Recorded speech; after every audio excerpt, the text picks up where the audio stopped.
Ask me any question you like. Within reason. So I'm here in Christchurch, New Zealand, with my very dear friends, Catherine and John, and we are riding in their MG4. How amazing. So when did you buy this car? About August 2023. Yeah. And I remember actually, because you were actually in Australia. When were you in Australia? Probably April that year. Okay, because we had a very big discussion, didn't we, about electric cars at that time? We did. Yeah, we were still looking. We'd been looking. Well, John had been researching for a couple of years, and you of course were very well versed. I was borrowing from his knowledge and hard work, and this was the third one that we test drove. So we only looked at 3. That we started with the Peugeot E208, which was well out of our price range, but John wanted to drive it, and BYD were kind of the front runner for a long time, and we waited because we knew the MG4 was coming out, so we waited for that. And once we test drove it, there was kind of, from a driving point of view, there was no competition, but the price point as well. Because BYD was expensive here. Is it still the case? Yeah, so at the time we were looking, the BYD sort of entry point was, I think, around 60,000, John, was that right?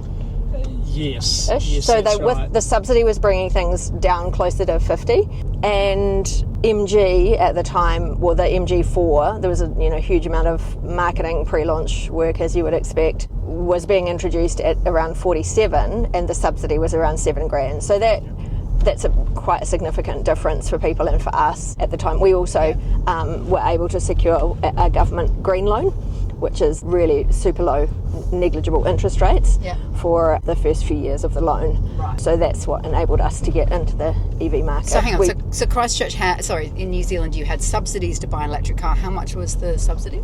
About $7,000 cash back. Great, isn't it?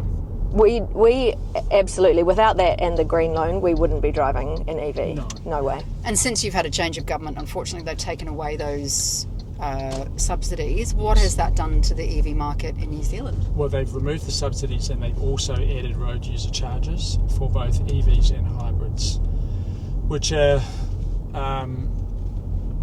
reasonably expensive. They're not quite as much as you pay for a diesel car, but they have increased the cost of it, and they're also increasing the levies on a national accident compensation tax. So all of that together, something I read the other day, the EV market's dropped. The new EVs have dropped by 55% in the last year. And that's just a government hating EVs and going, right, let's try and stymie it. So it's worked. Because you were at 20% adoption of new cars, weren't you? Something like that? We were very high. Yeah. You were the admiration of so many EV owners in Australia, and that is so sad. Yeah. You're a perfect example of how important subsidies are for an emerging market. Totally. Yes. Yeah. Because they are still so without the subsidies, that puts the range back up into the sort of late 40s, early 50s. And I haven't done as much research recently, but there's not a lot around below that. So why in Australia then are we getting cars like we've got the MG4? This car, the 51 Excite, is now $33,000 in Australia. It was 31 for a while there. That's crazy, isn't it? So what is it here? Do you know? Yeah, I don't know actually. We're weirdly not looking at prices anymore. Well, fair enough. Okay, so we're no longer in the market for an EV. Fair enough. Oh, there's a Nissan Leaf. Excellent.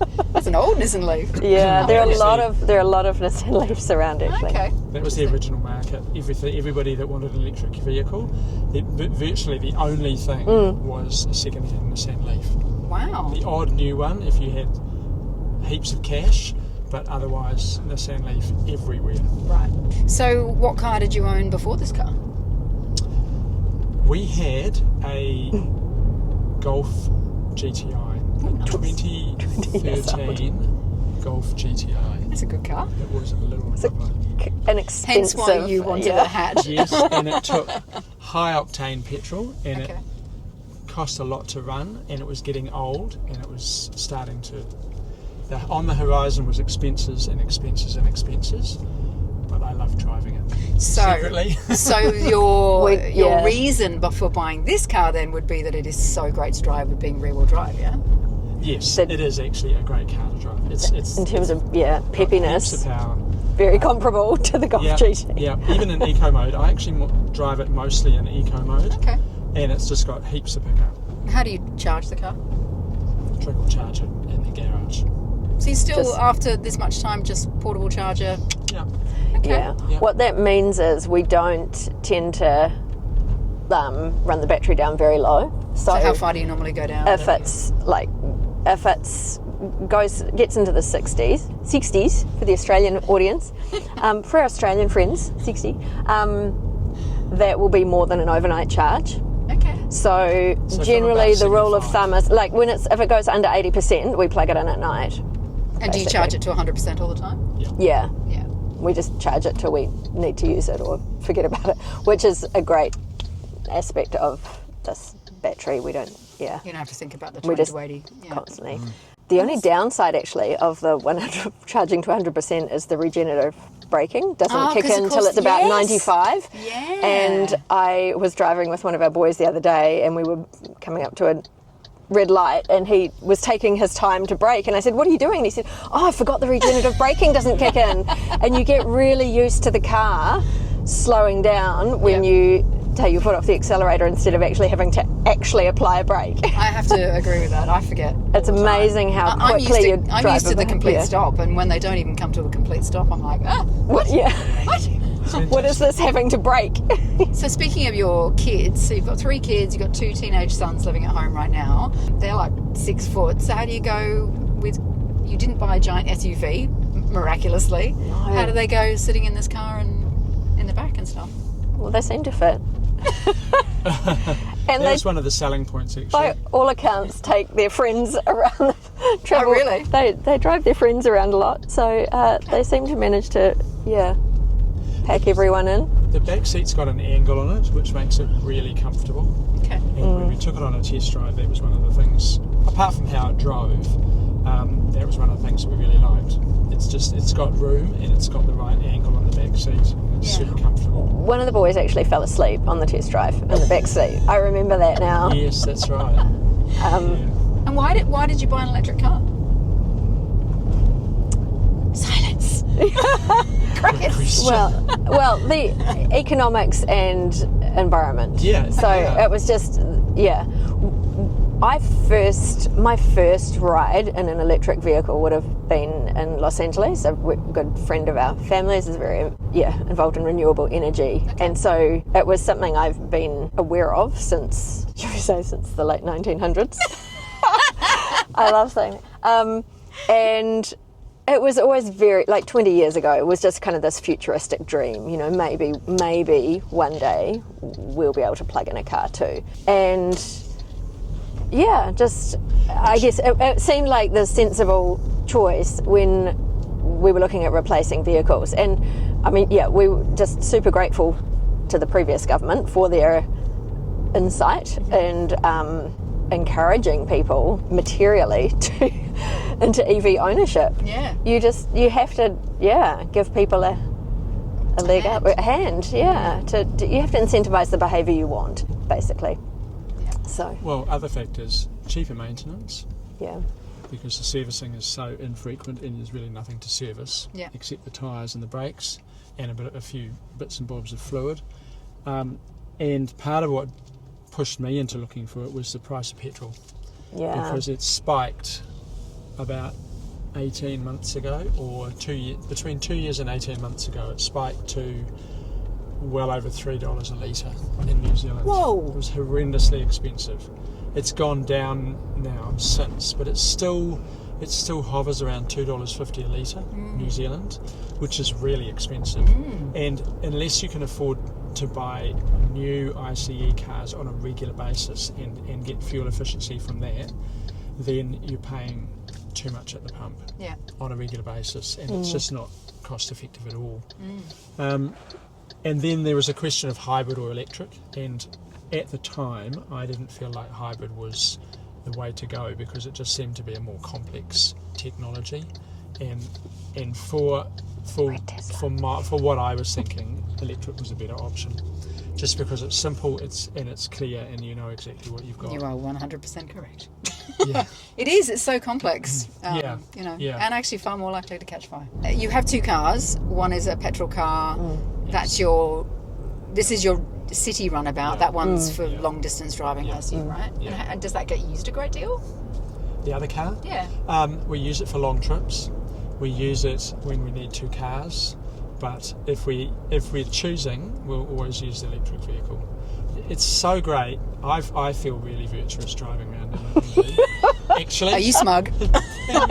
Are you signalling as we speak? But it's so cool to be able to drive around, do all your errands for the entire morning and drive home, and you haven't used a drop of petrol. Yeah. That is really awesome. I was just thinking, because we have literally been driving around the block quite a few times. Right. If I was in a petrol car, I would be thinking about how much petrol we're using. Really? To do this. Yeah, constantly thinking so about too, what's, actually. and, making shorter trips, not making trips. And I think it's the cost of petrol in New Zealand is just outrageous. So even though the cost of petrol in New Zealand is so expensive, do you think, okay, now the subsidies have gone, are people still now kind of turning back to electric cars and going, oh, maybe the economics of that do still work, do you think? I think people are sticking to what they know and possibly holding on to older car stock as well. Right. Those who can afford to update their cars regularly will do so anyway, and they'll buy petrol or electric or whatever they feel like. For the average New Zealander, they are still out of reach. Right. Yeah, thinking about, so our nephew just bought his first car, or a car, price point, he's looking around the $10,000 mark. So you can't get second-hand EVs, unless you're looking at a really super old Leaf that needs a new battery in 12 months. Yeah. There's nothing in that price range. Part of the issue as well is that for longer trips, there's still a little bit of uncertainty around the infrastructure for charging. We don't. It's improving, but I don't think it's really at the place where I would feel comfortable just launching out on a trip around the South Island in this car, knowing that I would have no problems charging anywhere. Right. It still tends to be that you've got to plot your route really carefully. You've got to work out where you're going to be, and you have to allow additional time, because when you get there, that might be that there are 3 charging points, but one of them is out of action and the other 2 are in use, or somebody's plugged in their car and gone off shopping for an hour, and so then you start to get range anxiety. Yeah. Okay. So we haven't taken this further than, would Ashburton be the longest? Yes. We haven't been further than Ashburton, which is an hour. 100 kilometres away. So you have or haven't utilised DC chargers. What's the deal there? So I did on that trip, Yep. only because a family member forgot to, Jadabars, sorry. Camera. One more set. Somebody other than me forgot to plug the car in the night before, and so I set off to Ash Vegas, as we like to call it, with, I think, on about 69% battery or something. It was in the 60s, and I had to stop. And no, I don't think so. I mean, yeah. And so I feel like the it's only always time cold you've in used a New DC charger? Yeah, we used it one other time to just so that we had, just to kind of as an experiment, so that we could. We realised just to gain DC charging competency. But apart from that, it's just to plug it in at home. So do you feel like overnight. that hesitancy is that you haven't kind of plotted out a trip and thought to kind of charge and give it a crack, or what's the sort of hesitation there? Or do you think it's just not there? The other car is just so comfortable. Actually, Yeah, the other car. The truth is out. Edit that. All right. Well, thank you so much. You've both been very kind. You're very welcome. And it's very exciting, actually, just getting to be driven around New Zealand, really. It's great. There you go.